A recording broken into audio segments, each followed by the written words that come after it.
Hello and welcome to Delight in Fright. I am Kat and the lovely Luna is on my side over here. Over here. You want to try to touch fingers? Let's see. Let's see if we can. No. Uh, Other way. no, it is. It is. Look. No, not for me. For you? No. Oh, it looks different for you? Mm-hmm. My finger's on the other side of the screen. Yeah. This is how it's being recorded. It's weird, isn't it? Oh, so I gotta point this way? No, you're pointing the right way.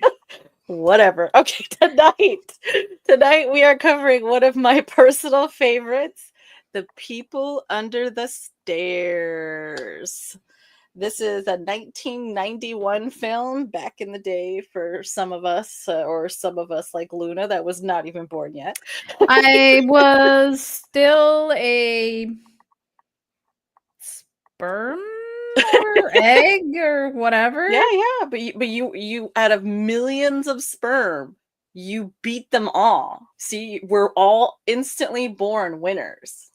Yeah, I won the human lottery and I'm excited because that means I get to watch amazing fucking movies like The People Under the Stairs, so that's exciting. Yes, and this is written and directed by the Wes Craven. Uh-huh. Representing, I got a Nightmare Yes. on Elm Street shirt. That's probably one of my favorite Wes Craven movies. So definitely gotta represent. And one of the actors in the film, Ruby, that played the sister, by Kelly Jo Minter, she is in Nightmare on Elm Street 5. If you all Ooh. recognize her and you were like, oh, where the hell do I know her from? We'll help you out. That's what we do here. And then we Yep. have the Ving Rhames, which is amazing. I love him. Mm-hmm. And then as Alice, the little girl, is AJ Langer, which she did an amazing job. She was also in one episode of Poltergeist Legacy. I don't think I saw that series, but I did see bits and pieces of My So-Called Life. She was in a lot of that. So I believe that's where I thought like I knew her from somewhere. And then we have Fool, played by Brandon Quinton Adams. He was also in Mighty Ducks 1 and 2 and The Sandlot. And then they're just as man and woman. They don't actually give them a name. The two cuckoo business owners. We'll Mm-hmm. just start out there until we get into the nitty gritty.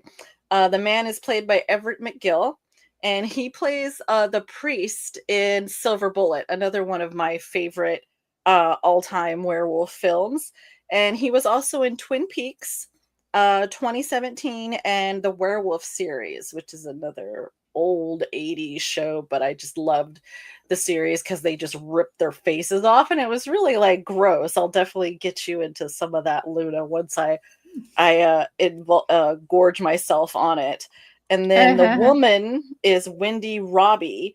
You'll recognize her from The Dentist Part 2, Vampire in Brooklyn, and she was big into Twin Peaks. She played a Nadine Hurley in the Twin Peaks series. So if you were like, I know her from somewhere, that would be where you knew her from. You've seen Twin Peaks, right, Luna? Yes, Okay. absolutely. Yay. So, Sean Wallen, who plays Roach, he looks so familiar to me. Well, he plays Sanders in the Twister, the 1996 Twister. So that's why he looked familiar because he's in Twister. Yeah, we were looking through his stuff too, and we didn't pick up on that. Good job. Yeah, exactly. So I have the trailer. This movie is very much off the chain. It's probably one of the craziest movies, personally, that I've seen for something that Wes Craven has done because it just has so much. There's like cannibalism, there's so much stuff going on, potential zombies. But this is classified technically as a horror comedy. I did not pick up any comedic elements on this. So, yeah, Google needs to rebrand that a little bit because I didn't see it as a horror comedy for sure.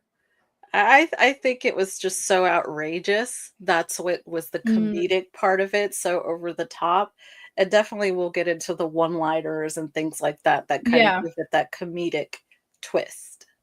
absolutely. So, without further ado, here is the trailer.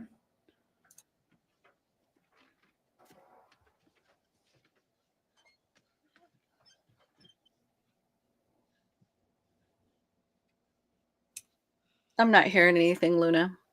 Oh, you're not? Oh, that's why. Let's try one more time.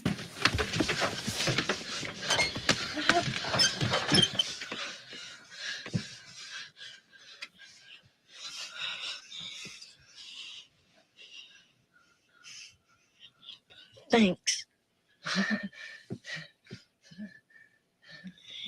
He doesn't talk much, does he? His tongue's cut out.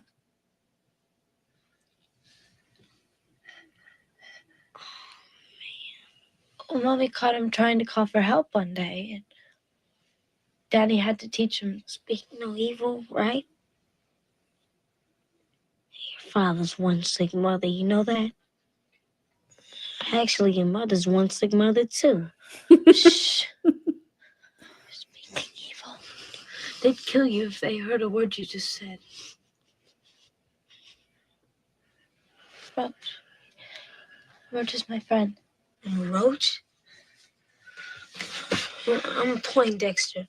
Everybody calls me fool. You sure got the names, huh?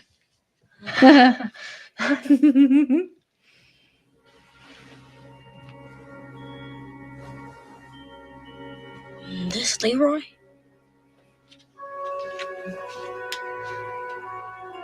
You did this? Why do you make these? To hold the souls of burglars when they died. Or salesmen, workmen, other people who saw too much.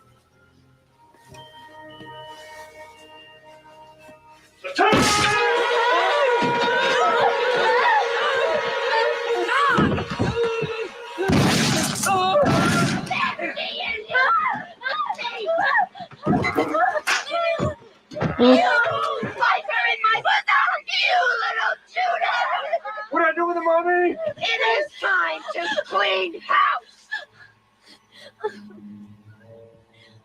Total spring cleaning. Oh. Wow. Nice. That's a little taste of People Under the Stairs. A little taste of the People Under Stairs. Speaking of taste. Yeah.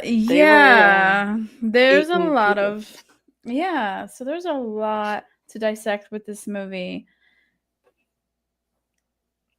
The comedy was the man getting his butt beat every time he met Fu. Yeah, a full-grown adult with a gun could not take out a 10-year-old child. 13.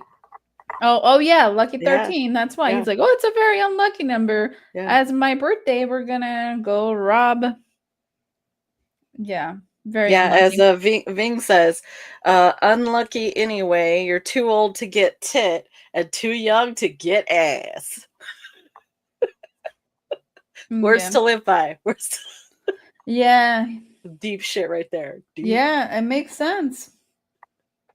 Can't suckle on the mom's breast because too old for that, but can't get no ass either. No. So yeah, we're at that weird point where you can't do nothing.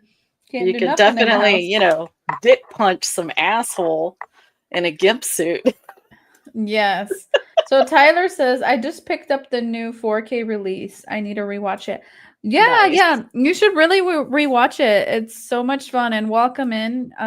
It's great to see you. Hope you're having a wonderful day. Let's get started. Where do we even start with this one, Kat? Well, we can start at the beginning, I guess. Because I'm interested in hearing your take on it, since this is your first time ever seeing it. Yeah. When did it kind of kick in? Did it kind of freak you out at any point with what was going on? Well, I didn't have very good feeling about these two because they were rich, and you hear horror stories about rich people having all these kinds of crazy, weird parties and stuff. But it wasn't that kind of raised the alarms. It was all the windows, everything was padlocked, everything was like trying to keep whatever's in from getting out. It wasn't from deterring people to get in, it was from keeping people from getting out. And that's kind of how I knew. Yeah, because if it was to deter people from breaking in, all the locks would be inside of the house, and everything would be in a way where people on the inside could access it and whatever. Like, you put the window stuff from, I don't know. I lived in a bad neighborhood, and my mom would put back in the day, she'd put these window clamps to stop people from the outside moving the window in and breaking in through the screen. So so therefore, yeah, as soon as I saw that, I'm like, yo, something's there. Either they have a child that they're abusing and they're not letting out, or I suspected some weird tomfoolery stuff going on. And Did it you was like way more. the tarot at the beginning? I thought you'd like that because I know you're big into Yes. tarot. Yeah, so that representation is actually very accurate. I thought that was really well done. The Fool card is that. The dog is trying to warn the Fool, hey, you're about to jump off a cliff, bud. Like, you need to watch out. But if he backs up too fast, this blazing sun is right there, so you're gonna burn yourself. So you have to make a choice. Do you listen to your spirit guide, that's the dog? Or I thought that was a brilliant interpretation, because later on in the movie they use that reference, but they're like, wow, there's the light. They constantly reference going to the light, and since his name is the Fool, he's always searching for that light, for that escape. Nice. That I didn't stuff. pick up on that part Oh, with yeah. the light. Yeah, going to it. years of reading tarot. Yeah, it'll give you that insight. I've done way too many tarot readings, and I picked up on it because of the all the symbolism and stuff, and I'm like, oh yeah, look at him asking to go to the light, and then the sun from the Fool card. So that was really well done. I really, really appreciated that. So I guess we can take that Wes Craven is a tarot fan. That he wrote it and reiterated it back into the film anyways, with all this craziness going on. He still had it based into the the tarot world. So that was interesting. Mm-hmm. Yeah. Very well done on that part. And at no point did I feel like they're bluffing, they didn't do their research, this is fucking nonsense.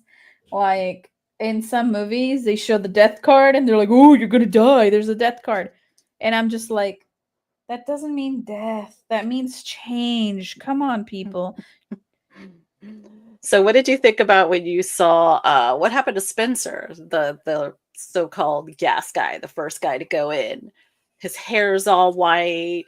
He's dead. He's got a gold coin in his hand, though. Mm-hmm. I feel like the people under the stairs, like, they kind of lured him in, and they started because you notice his hand was all kind of chewed up or whatever. So maybe they on. Yeah, so I think they lured him, they dropped the coin, and he's like, oh, I'm gonna get the coin, and got him. And because they were attacking throughout the movie, they were attacking. So that was my belief, that they attacked the first guy and then munched on his arm, which our buddy finds. I believe Fool. He has no other name. He got name. snacked on. But yeah. I think that scared him to death.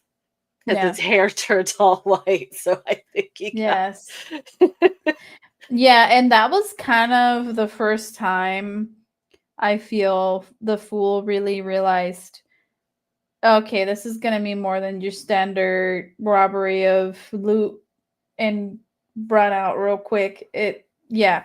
As soon as bodies started showing up, he's like, "Nah, we fucked up here." And So I love how when he first goes down the staircase, he's like, "Nah, this is dumb." He's about to leave, and then, of course, he thinks about his mom and his sister and how they're gonna be homeless, and his mom is really sick, so she needs help. money. She needs money. Yeah. So I think that's when he kinda turns around to inspect more, but he was smart. He was ready to just be like, "I'm out of here. This." Hmm. I like how Wes Draven I'm sorry, Wes Craven, he really he had a certain way of portraying the poor people.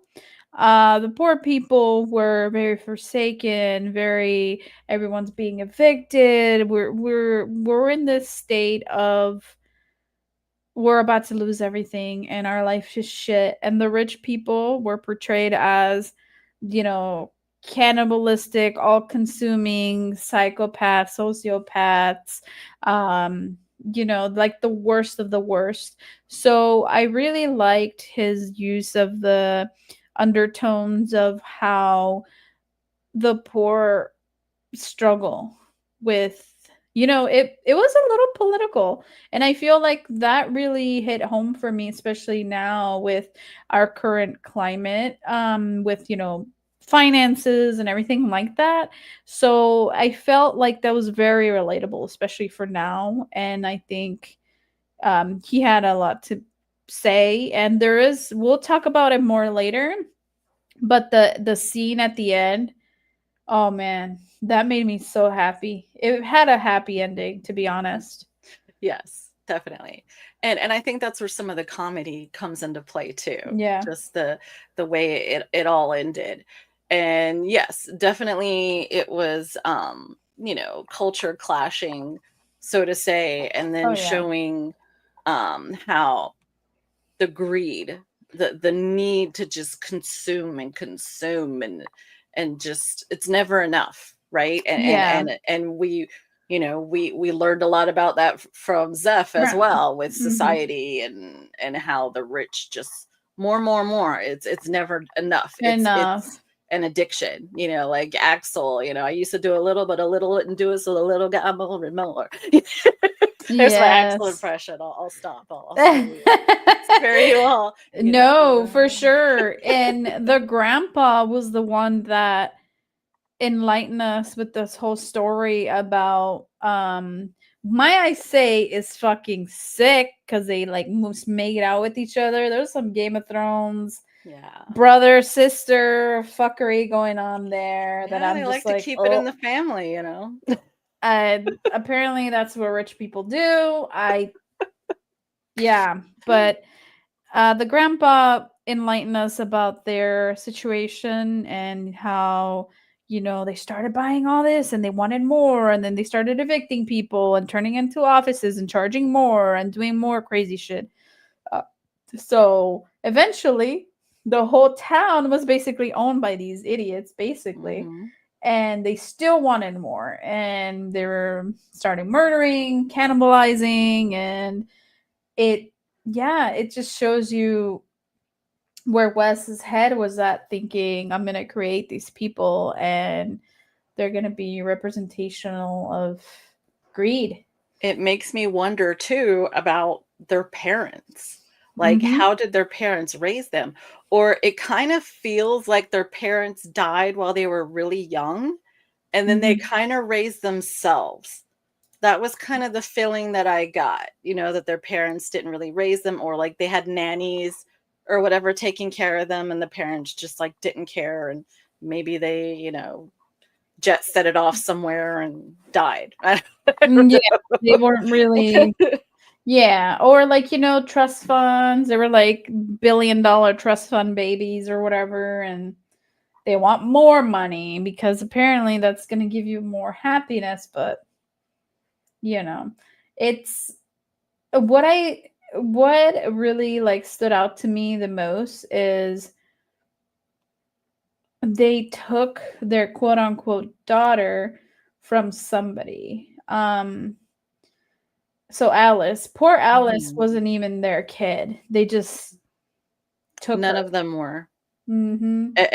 Everyone, all the people under the stairs, they are all trial and error from people and children that they've taken, who knows what age, and then the kids stood up for themselves and then down in the cellar. Mhm.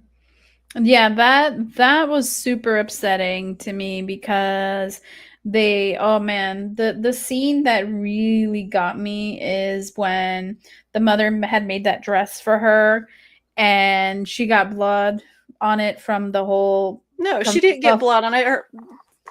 The bitch pushed her into the Ye- blood. Yeah. It's But like, clean it. And then she's like, how you got your dress dirty? Well, you pushed yeah, her into it. I'm like, exactly. Exactly. But when oh god, the bath water was like scalding. scalding. So she basically scalded this poor girl and was like being very abrasive, and And you you could see her tell. later, right? She's a different color. The poor thing.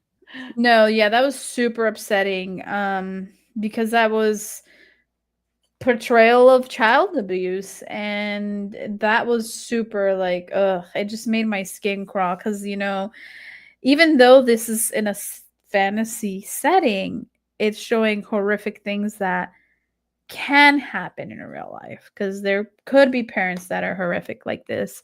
So, or caretakers in this case, because she was not the real parent, but quote unquote caretakers that you see all the time on law and crime news and all that, that these situations that rise, and it's kind of unsettling because it's like, well, although it's a movie, could happen, and it's really scary.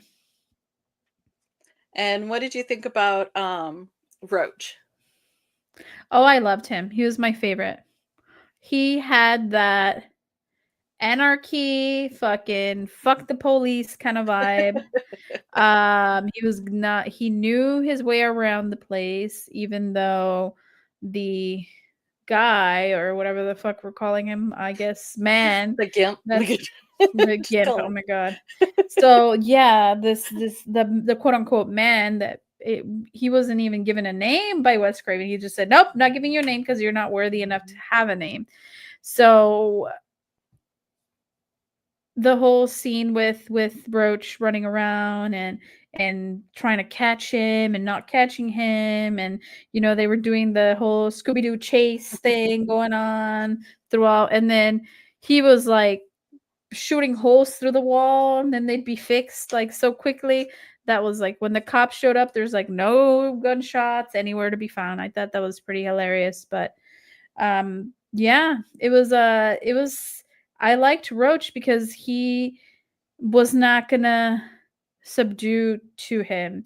He was going to fight till the end and try to escape, even if he wasn't going to get out necessarily. He was still at least gonna give him a run for his money around the house, getting through the walls, getting through, climbing through whatever, and kind of navigating. So yeah. Yeah, I thought his character lasted a lot longer. And I've seen this movie many times. So that Mhm. tells you that he's definitely a standout character to me because I felt that he was in the movie longer, but he's really not in the movie very No, long, no. sadly. Um, but then, Fool doesn't take any shit either. Mm-mm. He's definitely the hero in Yeah. this tell. He does. I like the way his character develops. Because in the very beginning, he's like, I don't want to go in there. It's my 13th birthday. I don't want to be here. I don't want to do this. And towards the end, he did get out, jumped down the pond, got out of the house.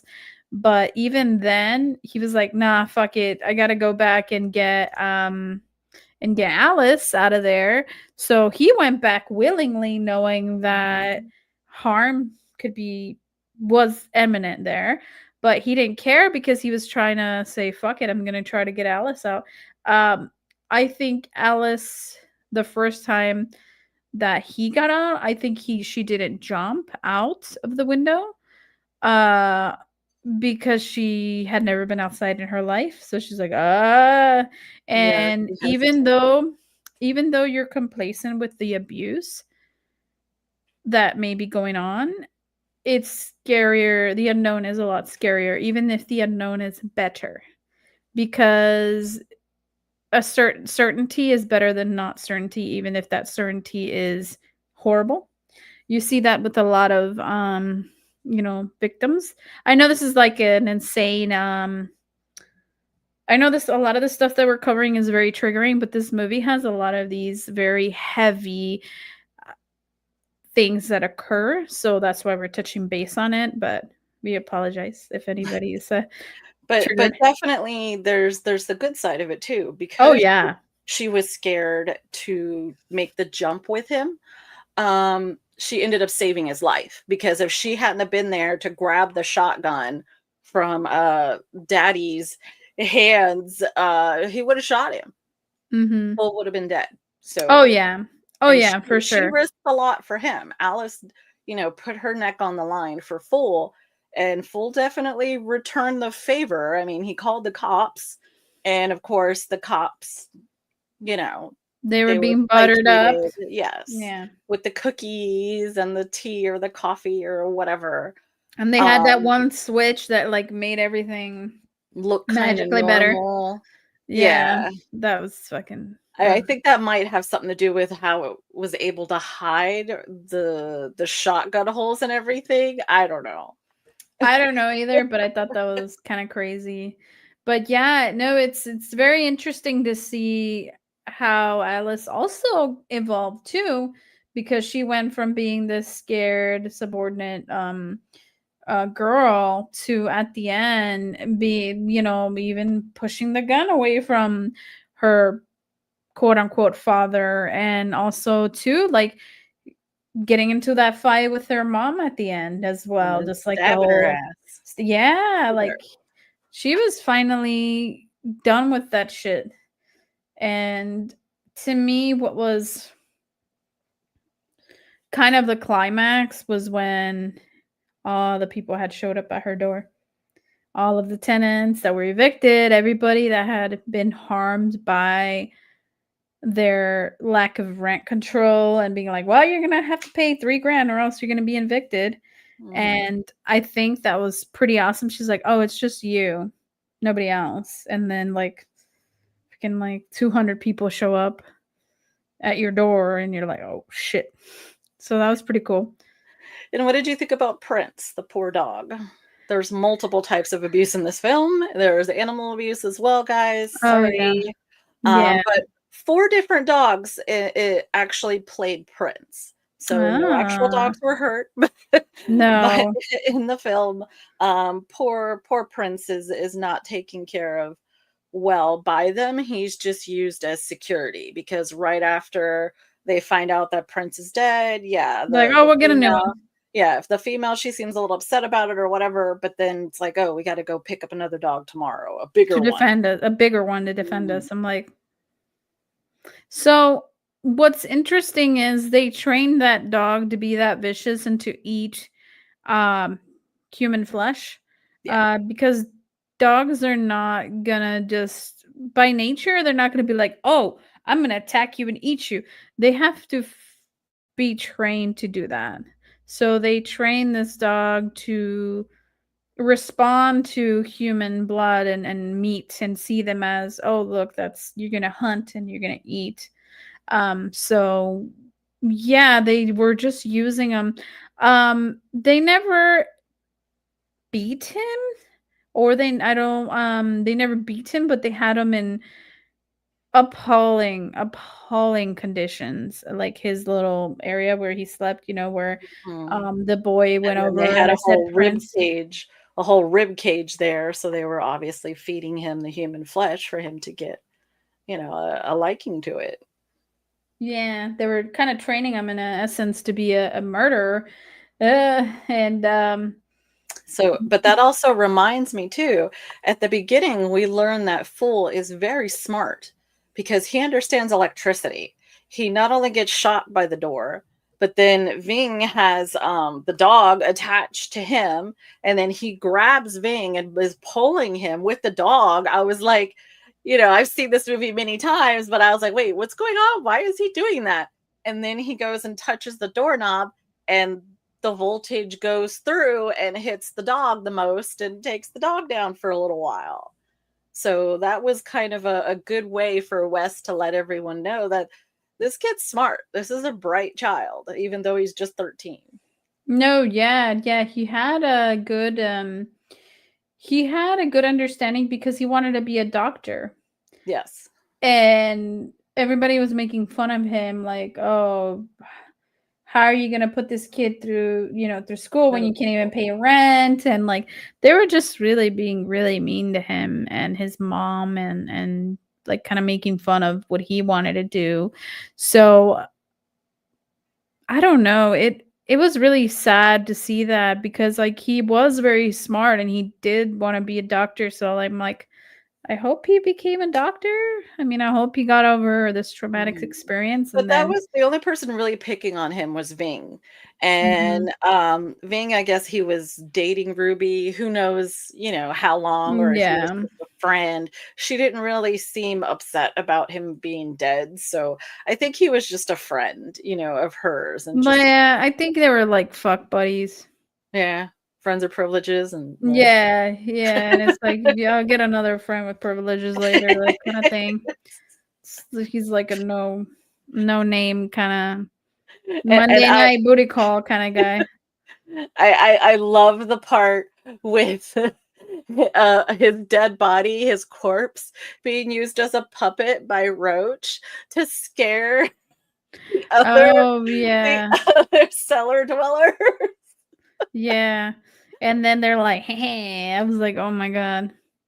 And then next The time they meet Fool, they all know his name because they're like, yeah, he beat the man, or he Yeah, messed him they're up. on his side now. Yeah.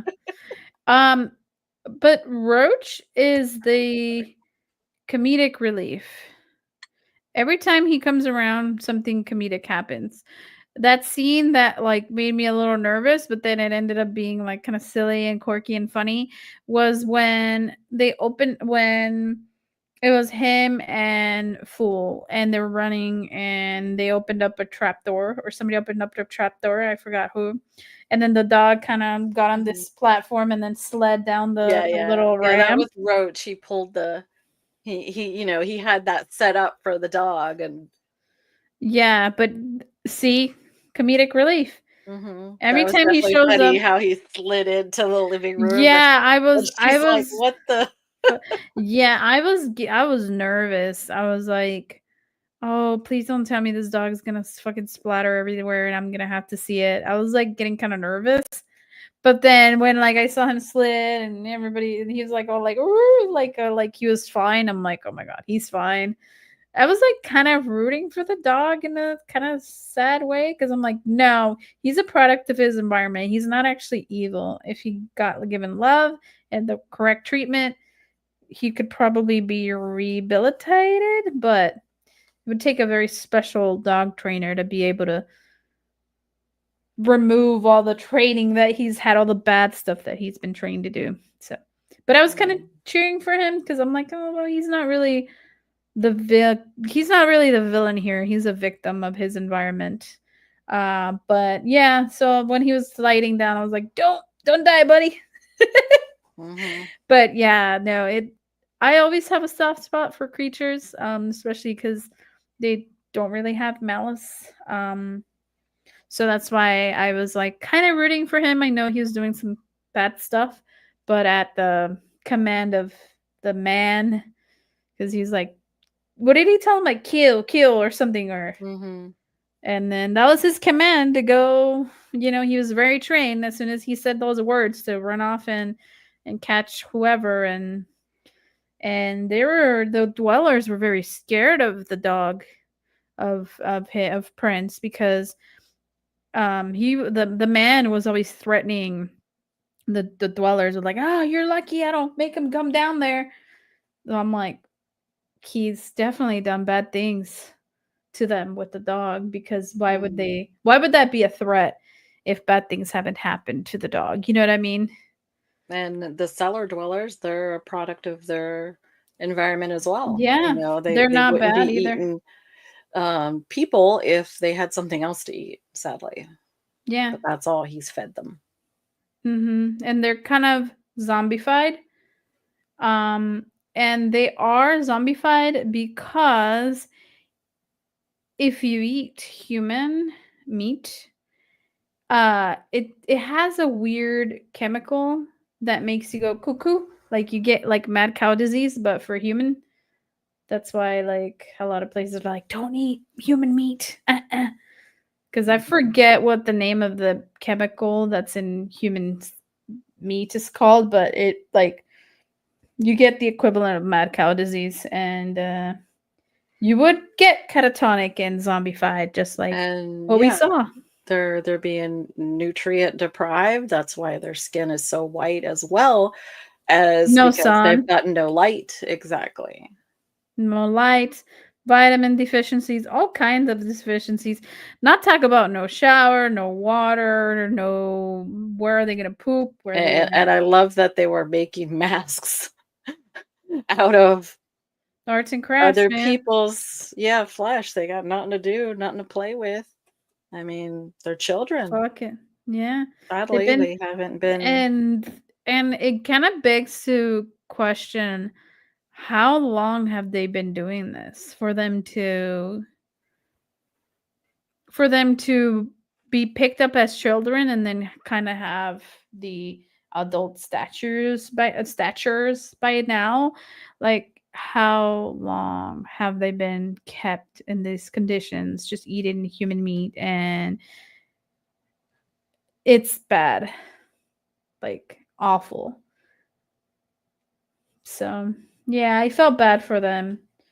So I was very excited towards the end when they were liberated in a way. You let's talk about that ending. How oh man, Yes. that ending was crazy. The people show up and then the woman was like, "Oh my god, like there's all these people They here." start popping out of the walls. They're ripping through everything, grabbing her. That was a lot of fun. Oh yeah. Yes. That's when you knew shit was gonna get real. When like people, she didn't want anybody coming in. Obviously, we know why, because she literally had skeletons in her closet or in her attic. But she didn't want anybody coming in. No, nobody sell me anything. Nobody, nobody do anything around here. Well, then all of a sudden she had 200 people in front of her house. So I think that was a breach of her safety or in her security, because like now she can't, the padlocks aren't going to do shit when there's 200 people at your house. So that was cool to see that be the starting point of the downhill um movie, like where it kind of reaches that climax, and then from there it's kind of all a nice little steady downhill. Yeah, I really enjoyed the way they did it. And that man had a lot of fucking dynamite and it was used against him. Yep. So And I love when he drops the brick on his head. That was super comedic. You yeah. know, his feet stick straight out, the traditional, ah! Okay, now that I think about it, like Chris was correct. There is a lot of there is comedy, getting beat by the fool, and yeah, that's you're right, Chris. There's a lot of funny moments when like throwing the bricks, and during that scene when they're chasing each other through the corridors, and um, a lot of tense moments as well. But the comedic moments kind of soften the overall tone of how repulsive this really is. And I think that's why Wes Craven kind of went that route. He's like, this is so like grotesque Dark.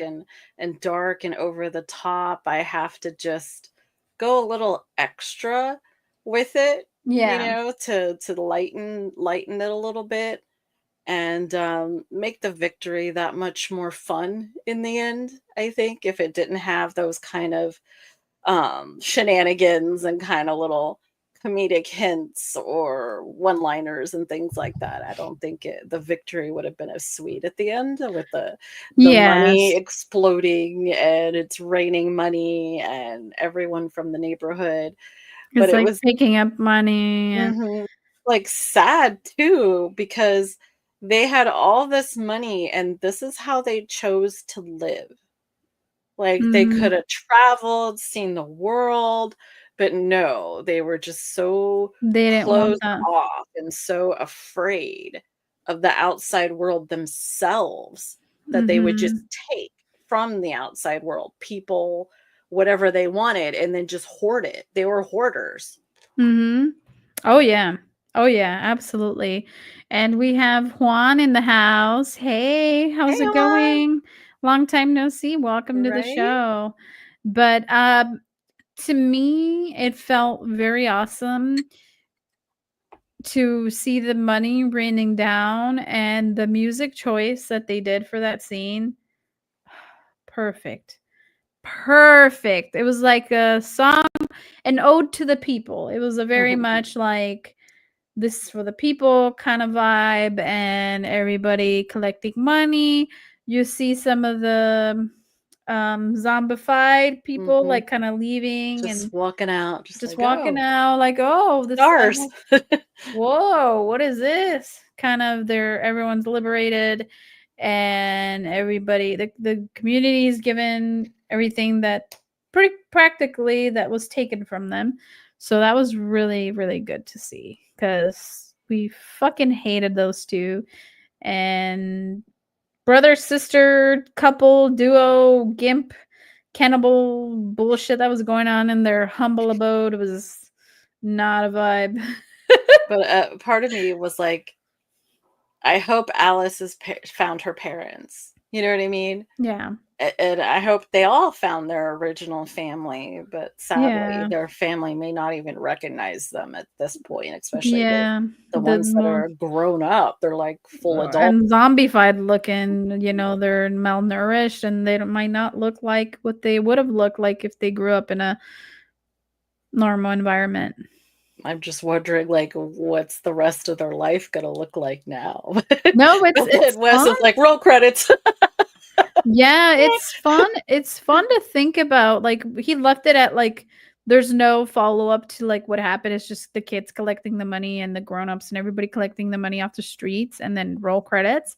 But I kind of wanted to see an embrace with Alice and Fool, maybe some sort of send-off to them because we cut out from them and then roll credits and we're like wait a minute, hold up, are they still in the house? Like did Alice finally leave the house or is she still like scared in the blown up house? Like is she like holding on to like I just wanted to see a little bit more of her being liberated herself, but I think Wes Craven made that choice to not do that because it's just He didn't want us to dwell on the dark anymore, wanted us to celebrate that yeah. everybody was out, they're having fun, getting money, they're gonna be able to pay, some All these bills bills, yeah. and, I'm sure there's plenty more coins to be found, and just with the amount of coins that the kid brought, the dude said it would,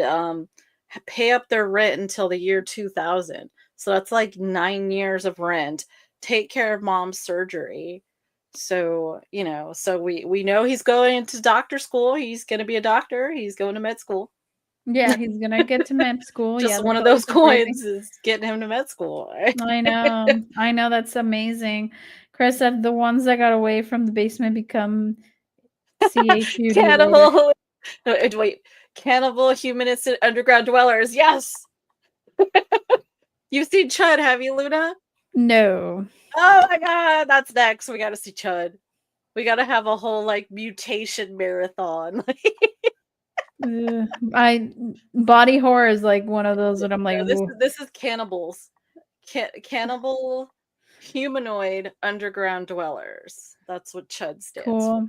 Yeah. Cannibal stuff is always weird to me. It's like, thanks. How about some It's long another one that's a pork? lot No, of thanks. fun. It's fun. definitely it's Cool. more fun than this one, even though this one has some fun, but there's not as many triggers in CHUD. It's just Oh yeah, no, this had like everything. It had like animal abuse, cannibalism, child abuse, fucking animal, yeah. torture, everything. It had like, Mhm. I'm like, holy shit, this movie is I'm kind of sure a intense. whole plethora of mental illnesses. I'm sure they were all there somewhere. Oh yeah, delusional, paranoia, all of them. Yeah. Bunch of Sociopath. sociopath, psychopath, just a slew of mental illnesses. The man and woman had it. Let's just be honest. They had a lot of wrong.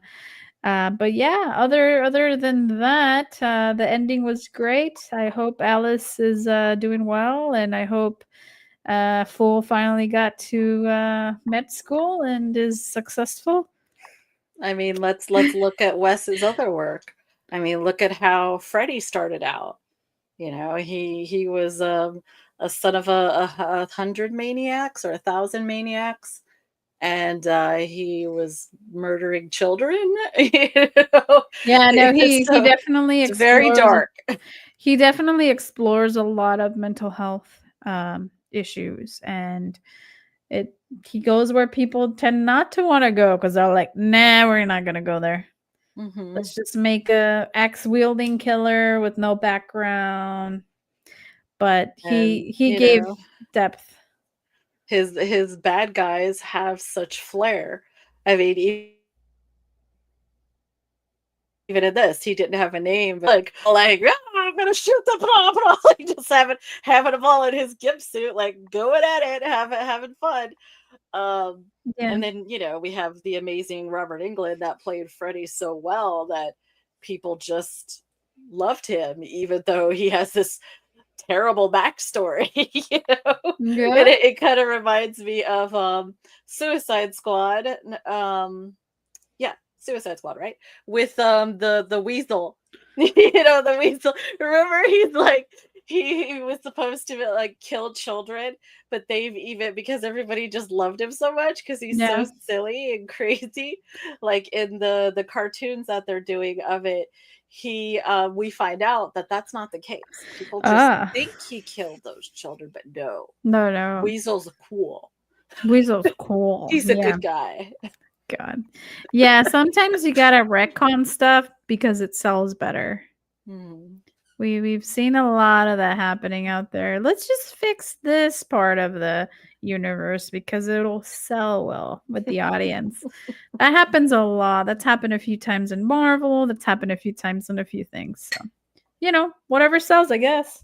As long as it's fitting and they can retcon it enough. Happened in Star Wars too. Mm-hmm. Oh, yeah. So, but it happens. But well, that's it. Kat, did you want to mention anything else about this movie? What was your favorite part of it? Like, what was your best kill? I guess we could say your favorite death.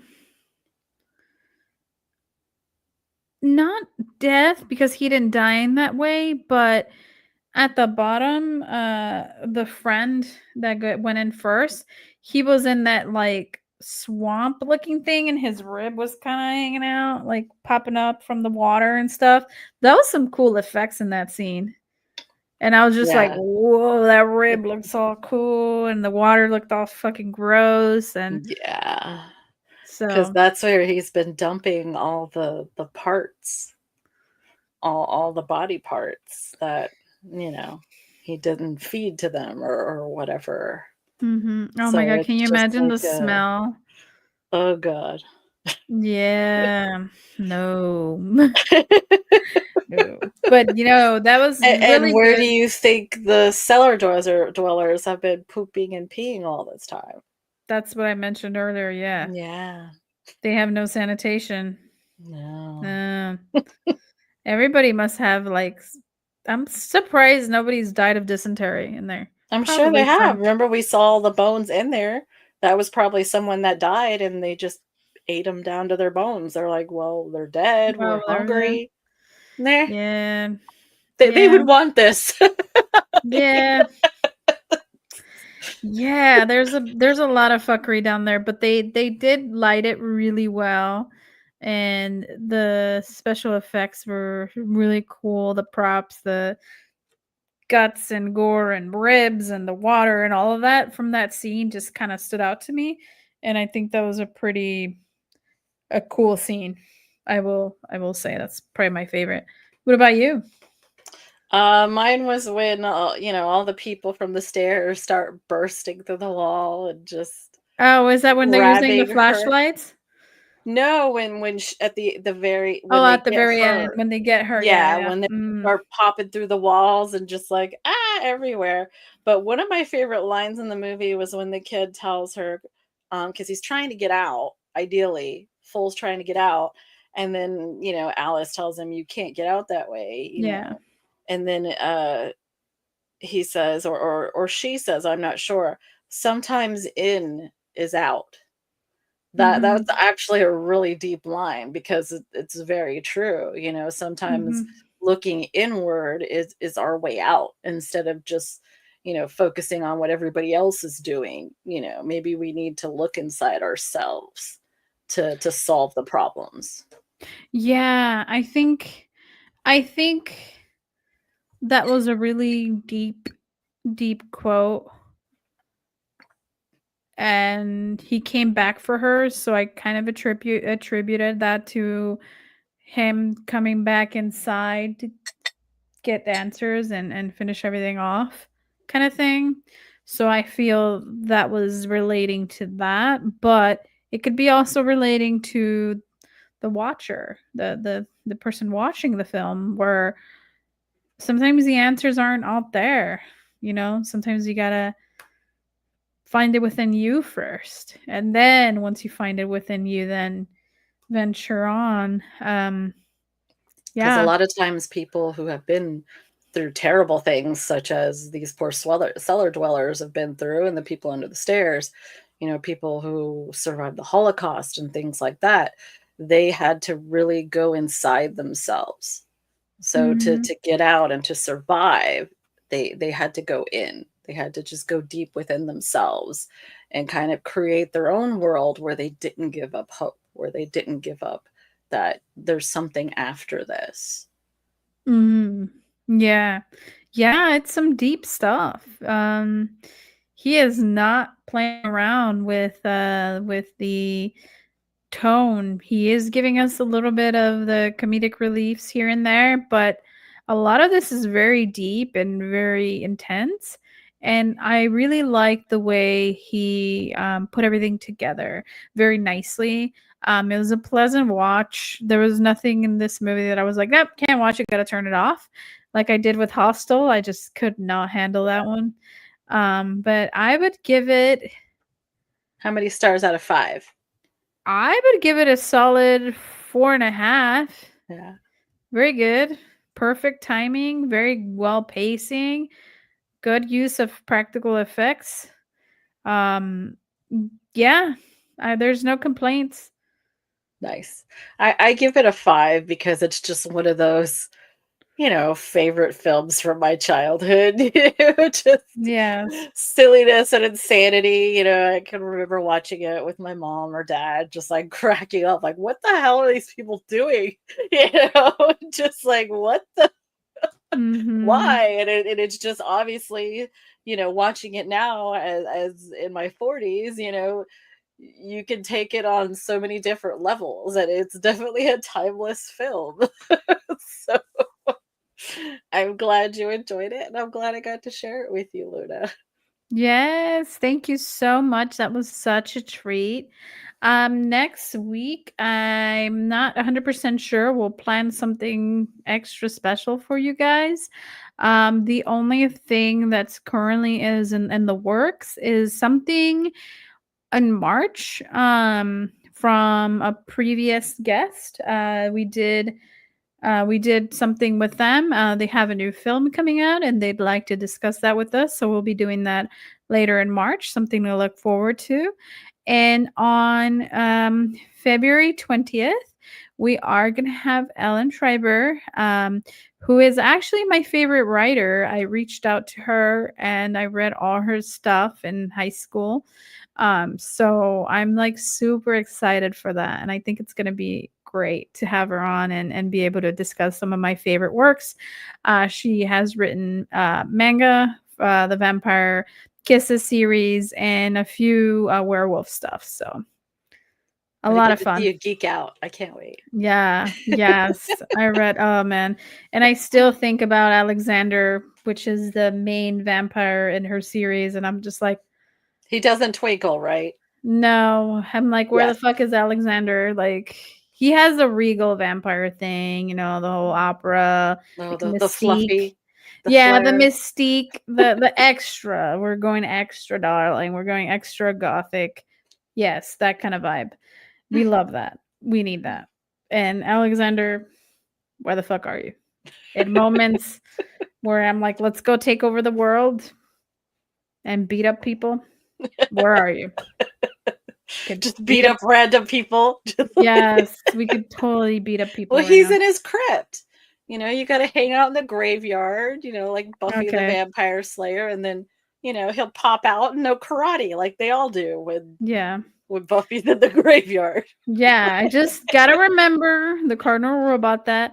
Do not have a welcome doormat at my place. Yes. That way they're not invited in. No, I'll have one that says go away. Nice. So that way the vampires can't come. Exactly. Yeah, unless you want them, you know, you got to make sure that I'll be like full, they're not hungry. Yeah, you know, but I want they just want to, you know, do sex stuff.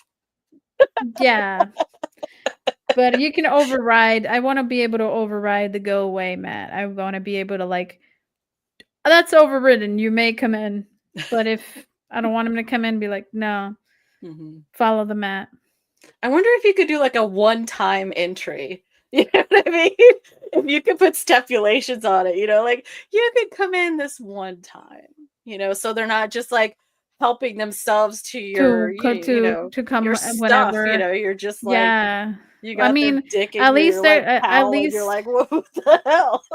At least they're not gonna come over and raid my garlic drawer because I have an assortment of garlics, you know. At least and, like break all your crosses, you know. Yeah, because you know, goth girls gotta have all those crosses and like gothic shit. They're gonna like all my crucifixes are gonna be fucking broken, and no, you can't come in and destroy shit. Go away. See, and that's why I wouldn't want to have a vampire friend. Now that we think about it, yeah, no, I'm good. Sounds good. I like garlic too much to have them hang around. Just like the permeating garlic when I cook. It's like, sorry, bud. Well, next week maybe we'll do something vampire. I don't know. There's a few vampire movies that we could discuss, but we will see. All right, guys, it's been a wonderful time. I hope you guys have a lovely rest of your week. And don't forget to reach out to your loved ones to let them know how much you love them. And also drink water. Hydration is very important. Absolutely. Bye, everybody. Bye.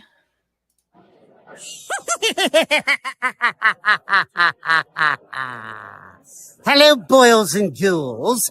It's your old pal, John Kassir, the voice of the Crypt Keeper. And I want to thank you for listening to Delight and Fright with your hosts, Luna and Cat, a podcast for outcasts.